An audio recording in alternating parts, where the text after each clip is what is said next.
SHRM thanks Rippling for sponsoring this episode of Honest HR. Rippling automates workflows, eliminating busy work so you can focus on what matters. Rippling believes if you're feeling more frustrated than fulfilled by your HR software, it's time for a change. Share your thoughts at hrdeservesbetter.com and Rippling will treat you to dinner. Offer valid for users of eligible platforms only. Terms apply. Welcome to Honest HR, the podcast for informed and aspiring HR professionals intent on transforming workplace challenges into golden opportunities. Every week, we chat with industry experts to bring you insights, trends, and actionable advice through relatable stories from the real world of HR. Honest HR is a SHRM podcast, and by joining us, you're helping to build a more engaged workforce and drive organizational success. I'm Wendy Fong. I'm Amber Clayton. And I'm Monique Akanbi. Now, let's get honest. Hello, and welcome to Honest HR. I'm your host, Monique Akanbi. Today, we're exploring the topic of terminations and ways to gracefully say goodbye. Joining us is Tina Robinson, founder and CEO of Workjoy. Welcome to Honest HR, Tina. Thank you. I'm so happy to be here. We are so happy to have you. So you presented at SHRM's annual conference last year on the topic of the graceful goodbye.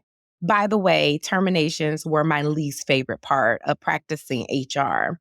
But to kick things off, can you tell us a little bit about your background in HR and what inspired you to give that talk of the graceful goodbye at our annual conference? I would be happy to, and thank you again so much for having me on this fabulous podcast. So I came to HR in a roundabout way, and I would imagine many of our listeners would agree with that. I have long had a fascination with the intersection of humans and work. Even in my earliest jobs, I was always the one who volunteered for the social committee, if you remember what those were. I wanted to be part of onboarding. I was interested in the human dynamics in the workplace. Went to business school at University of Michigan, graduated, went into change management consulting, did that for a while, and then migrated both from the Midwest to Los Angeles, where I live today. And migrated into corporate HR. So over the next 9 years, I worked in 3 different industries in various HR and talent development leadership roles. I migrated again to go over to SuccessFactors, owned by the SAP, to dive into the world of HR technology and helping our clients develop business cases to optimize their use of solutions. I came full circle to my favorite parts of HR, which has always been the talent, the leadership development, the org development, launched my own practice called Workjoy in 2017, and have been very fortunate to be invited to speak at SHRM conferences, and I'll be at the Nashville event next month. The topic of the graceful goodbye came about in a few ways.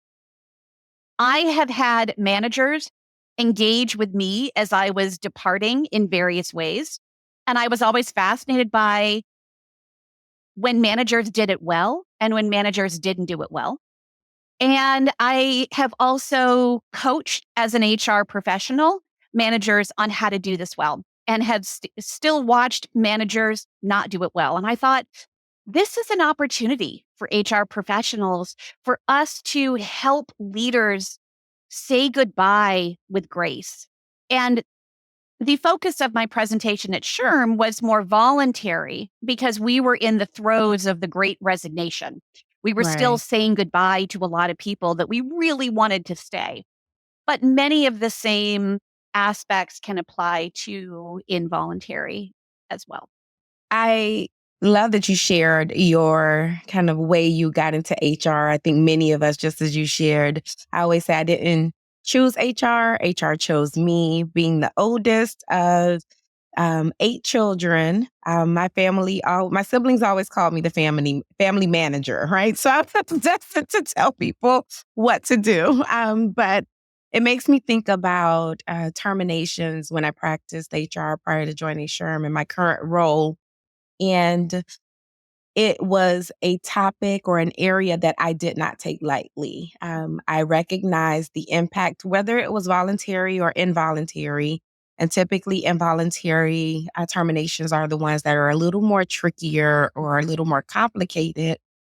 And I realized the impact, not only that it had on the individual sitting on the other side, but also the indirect impact that it would have on their family. And so when I was working with my managers, I was very, very strict in making termination decisions just because I realized the impact, and not only from a just no longer having employment impact, but even the emotional impact that it has on an individual. So in your opinion, how can HR professionals prepare themselves to have those emotionally intelligent dialogues with an employee who is either given notice or they're being let go? Thank you for sharing all of that. I'm the oldest of three, and so I completely empathize. I think oldest children are the best because we are. I would agree. Yeah.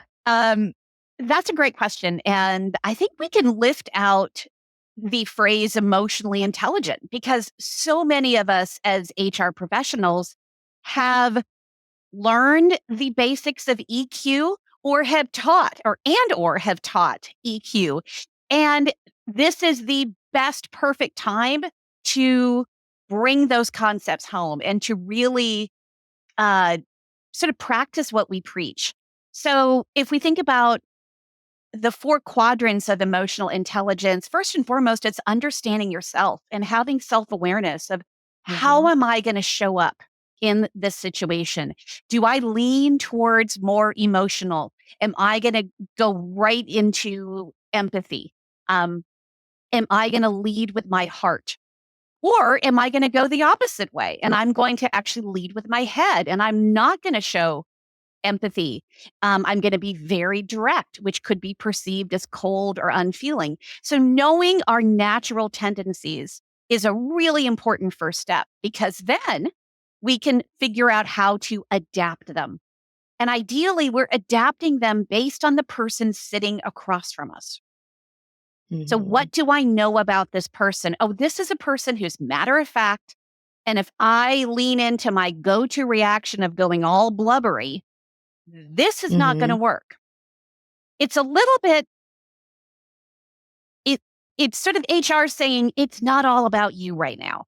You need to lean into the other person and do what you need to do to adapt, to flex, to achieve the desired outcome, which is a graceful, respectful parting of ways. So knowing yourself, knowing the other person, and then being able to adapt. Do not expect the person across from you who is about to receive this news or is the one bringing the news to you, do not expect that person to adapt to you. How do you, or in your opinion, if HR professionals invite the employee's manager into the conversation, does that tend to complicate things? It's a great question. And so when I was looking at that question as part of my preparation for today, I was giggling because I was just having a conversation with a client who was grappling with this. So there's a lot of different things that go into it. And I know that's a consulting answer of it depends. I absolutely believe in holding business leaders accountable for having the tough conversations. And so by not including them, I think we are removing that layer of accountability. I think we're also denying them the opportunity to get better. We're denying them the opportunity to learn how to have the tough conversations, to be self-aware, to adapt, to do all the things that I just shared. And I also think that we're disempowering the business leaders by not including them. Now, all of that being said, you want to make sure that your business leaders are prepared for the conversation and they're not going to go a little bit kooky in the meeting. So it's about having the EQ conversation. It's about prepping them, maybe giving them a script. But and I'm sure we will get members of our audience disagreeing, but whenever possible, I believe in keeping the accountability for the employee life cycle on the business manager. You were part of the hiring. You were the one who said, bring this person in. You should be there. If you are now saying that there's not a fit for this person here. Yeah, I agree with prepping the manager, right? Because ultimately, I actually was just speaking at a class at FSU at Florida State University last week, and we were talking about the topic around determinations and the role or the perception of HR. And we get a bad rap, right?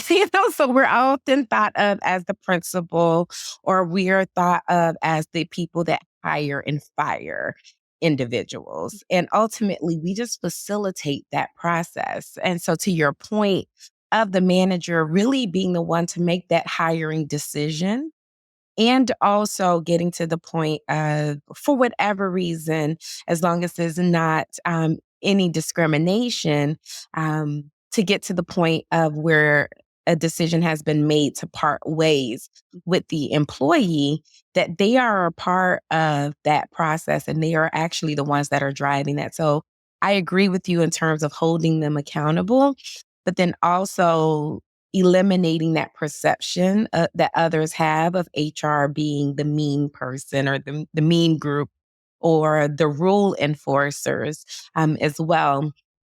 During the conversation, how can HR professionals make sure this potentially uncomfortable discussion goes smoothly and as congenially as possible? That's great. If I could go back to what you were just saying, Sure. I was thinking that exact same thing. I went for a walk this morning to sort of clear my head and get into a good space for this. And I don't know if we're allowed to swear on this podcast. Possibly not, because it's an HR podcast. But I was thinking of, yes, HR gets the bad rap.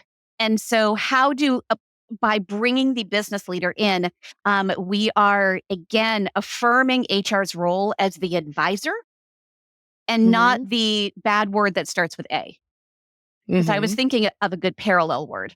But yeah, HR diminishes its the opportunity that HR can play in the organization if HR is always the one that has to have those tough, uncomfortable conversations. It can diminish the trust that employees have in HR, and make it harder for HR to do things like coach or mentor or train or be a safe place for employees to come to share concerns in the workplace. So I totally agree with what you said. To go to your next question, about how do we ensure that there's grace? I was chatting with a colleague of mine who has a long history working in HR too, and he said, we have to remember that it's a human sitting on the other side of us, that HR is in such a challenging role of having to balance so many things. We have to be the organizational steward. We are a representative of the organization. We are immersed in the business, so we are aware of the business challenges, and often involuntary terminations are tied to that. And we have to be there for the employees, and we have to be that human conduit. And those are really challenging roles to balance. I had a mentor say to me once, she goes, okay, first, you're not going to be able to do all of those things in every conversation. You're going to make somebody mad at you. You're going to feel like you failed in one of those areas because we're asking the impossible of HR to have to try to do all of those things equally well. And she said, if you ever stop feeling the effect of having to let somebody go, then you really need to step back because you have forgotten that it's a human on the other side. So I thought I've kept those two things in my head for a very long time. It is a human on the other side, and I am the organizational steward. And how do I find the balance point of that? Big believer in preparing, having a script, having my information in front of me, practicing. If I'm nervous at this, role playing with somebody else.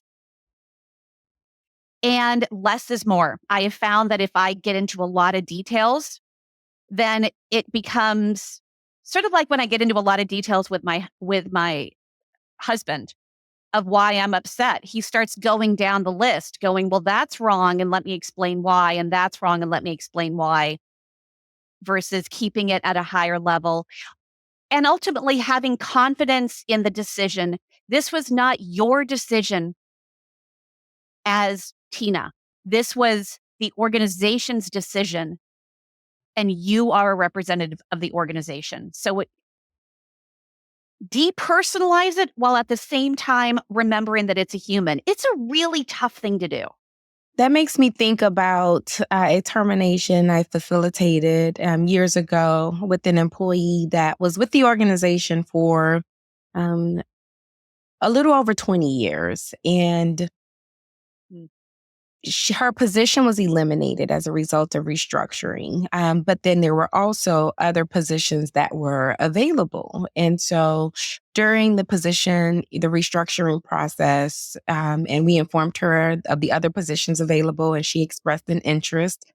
She had been with the company for 20 plus years, and we were able to place her in one of the open positions. Very different than what she was doing before. And unfortunately, through a series of just performance coaching and training and other opportunities, ultimately we decided that that really wasn't the position for her. And through a series of just, exhausting every opportunity to really ensure that she was successful, the manager came to the conclusion that this is just really not a good fit. And so at that point, I realized then I actually advocated for the employee. I went to my president, that's who I reported to at the time, and asked him, I said, well, we've gone through the process, and he and I had a very great relationship, and he trusted that I was operating in the best interest of not only just the company, but also the employee. And so I asked him, I said, she was going to get a severance if she, as a part of the position elimination. I would like to offer her that severance because she was committed to staying with the company. Unfortunately, it just did not work. And so through a conversation and talking with him, he agreed that to honor the severance that she would have gotten prior to taking the new position. And through that termination discussion and that process, I offered to her, I said, if you would like, send me your resume and I'll take a look at it, because she hadn't gone on, she hadn't searched for jobs or gone on interviews in over 20 years. And so I said, send me your resume when you get a moment and I'll take a look at it and give you some feedback. And as she was gathering her belongings, she looked at me, she said, you know what, Monique, I don't understand you. And I said, well, what do you mean? And she said, well, you just fired me. And so I had to correct that, She's like, but you just fired me, but you're trying to help me at the same time. And I shared with her, I said, that's because I don't ever want to see anyone without a position. So if there's anything that I can do, and I recognize that you're a great individual, great employee, it's just that the position that you were in just really did not align with your skill set. And so if there's anything that I can do to help you, then going back to recognizing that this is a human being on the other side of this conversation, if there's anything that I can do to help, then I that's what I will do. And so if anyone's emotions get heightened during conversations, I know there's been times where there's been tears, there's been anger, confusion. What are some tips for HR professionals to handle those situations when emotions are high? Oh, that's such a great question. And thank you for sharing your story too. I think all of us who have been in HR have a similar story of finding that balance point between, again, the empathy and the humanity, and having to represent the organization to deliver some very tough news. So love it. Oh, when emotions run high, hopefully, if you as the HR professional have prepared and have checked in with yourself and are managing your own emotions, then the emotions are not coming from you. That being said, things do happen. And so let's acknowledge that the emotions can come from either or both sides, especially if it's an employee that you've known for a very, very long time. I think an underused technique is the pause, which I just practiced right there. The pause, or look at that, little role modeling. The pause, using silence and not rushing through can be a technique. Thinking about ways to show empathy, to acknowledge the other person's emotions. I've often used the image of an emotion balloon. So as the emotions start building, the balloon gets bigger and bigger. And what you're trying to do is deflate the balloon slowly so that it doesn't pop, so that there isn't a huge outburst. And so using empathy statements like, I recognize this is a very tough thing to have to hear. I acknowledge your history with the organization. Be careful of saying, I understand what you're going through, because that person's going to say, no, you don't. No, you didn't don't. just use. So it's finding those empathy statements to that acknowledge the other person as a human without diminishing what they're feeling or trying to create a false sense of empathy. But using the pause, using silence, also not belaboring the conversation. Yeah. And allowing that person to leave, perhaps take a few extra minutes without you in that room, just so they can collect themselves. A lot depends on if this is an involuntary termination and you are escorting that person out, or what the process is. What is the next step? So thinking ahead to what is next, and how visible is that going to be? So that person might need to collect themselves and just process the emotions a little bit. You don't want them tearing out of the room in an emotional state that then affects the other people around. And again, it also goes into thinking, where do I have this conversation? Is it in a very visible place, in a glass-walled room that everybody can see it? This person then opens the doors and everybody is there? Or am I doing it in a place that allows some privacy to be able to collect themselves, maybe then go back to their desk, but give that person that grace?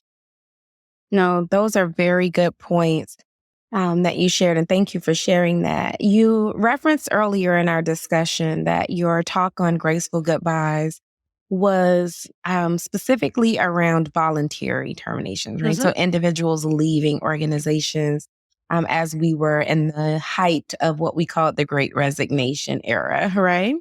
And you outlined some ways that HR professionals can determine whether it's beneficial to get the employee to stay or to keep the door open for their return.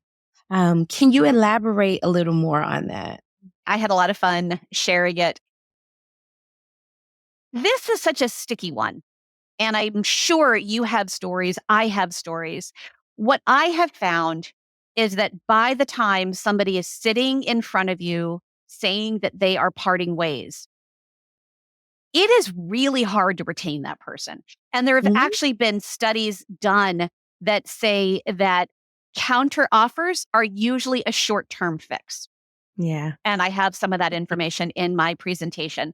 There is some research done that said about a third of those who accepted a counteroffer from an employer left within 6 months, and about Wow. three-quarters had left within a year. So a counteroffer often is a short-term fix. Now, as much as possible, and I know hindsight is 2020, but ideally, we as HR leaders are coaching our managers to have regular stay conversations with their people so that they are not blindsided when a high performer or somebody on their team comes to them and says, I want to part ways. They have an idea of what that person might be thinking, and we're able to circumvent it early on. Now, the process that I walk through in the presentation is consider a counteroffer if there's a reasonable chance of matching or beating this new offer. Don't promise more than the organization can deliver. I know that right now, return to office is a big thing. And so if an employee is saying, look, you're asking me to come back 4 days a week, I have an offer with an organization that only needs me to come in 1 day per week. That may not be a gap that you can close. So don't promise that you can close it if you really can't. Be careful about countering with money or benefits, because that could exacerbate internal equity challenges that you already have. And it perpetuates this rumor that the only way to get more money out of the organization is to quit. And we've both heard that and seen that. Really think about if the employee can return to business as usual, can re-engage, or is this person already checked out? This person's already mentally on to what this new opportunity is going to present. And don't offer to retain unless the manager can step up and have those meaningful conversations, that the manager is going to own their part in the engagement of that employee. So those were the 4 things that we explored during the SHRM presentation. Those are really great points. And I completely agree with you. At that point, I used to always tell my managers, it's a little too late. And usually it's a symptom of the real reason why they're leaving. And so I often, say at that point, if a decision has been made, then go ahead and let them part ways, right? But also if this is an employee that you would welcome back, have that conversation as well. I have one more question for you as we wrap up, and that is parting ways with employees, some of whom could be our good friends. We establish relationships and friendships with individuals that we work with. Sometimes can be stressful or even disheartening. Are there any tips you have for HR professionals for own self-care throughout these transitions? It's such a great question. When I read it on the list as I was preparing, my first thought was, I never made friends with people outside of HR because I never wanted to put myself in the position. It was rare. Yes. But I was always very aware of my role as an organizational steward. So I don't have as much personal experience here, partly because of the boundary that I kept.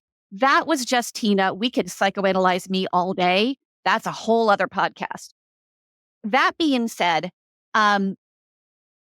recognize that the relationship may not last. And if it does, it's going to take some time. Now, if you have a personal relationship with the person who's sitting on the other side of you, and a lot of it depends if it's voluntary or involuntary. Let's start with voluntary. As part of that conversation, you could say, I'm excited for this new opportunity for you. From everything you've shared with me, it sounds like it's really going to honor what you are looking for next in your career. I have really valued our workplace friendship. And when you're settled into your new role, I would love it if we could grab lunch. A little bit, put it on the other person when they're ready, because the other person might really want to just say, the past is the past. Right. And the relationship may not transcend that. If it's involuntary, definitely trickier. You can say during the conversation that you have appreciated the friendship that the two of you have built, and you would love to stay in touch, but recognize that some time might need to go by. And I would say there's so much of reading the room in the moment to figure out if that is the place to say it. You also might want to just do those emotionally intelligent things, recognize that the other person is human, let some time go by. And then if you really do have a relationship with this person outside of work, check in with that person outside of work a little bit later. And maybe even say, I am putting my Tina hat on. My HR hat is off. But I know it's been a week and I wanted to check in and see how it goes. Thank you so much for sharing that, Tina. This conversation has been so refreshing. And that is going to do it for this week's episode of Honest HR. A big thank you to Tina for being our guest and sharing her deep insights with us. Honest HR is part of SHRM's HR Daily flagship content series. To learn more, head to shrm.org/HRdaily to learn more and sign up for the daily newsletter. You can also catch us on SHRM's social media, like, comment, and be a part of the conversation. Thanks for joining and see you next time.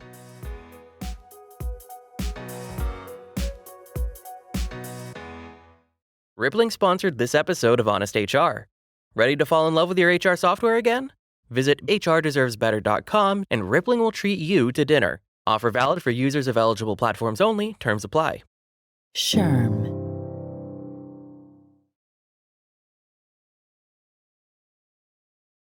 This podcast is approved for 0.5 professional development credits, PDCs, towards SHRM-CP and SHRM-SCP recertification. Enter this PDC activity ID in your SHRM activity portal to log your credit. 263V7XY. Once again, that's 263V7XY. Expires March 1st, 2026.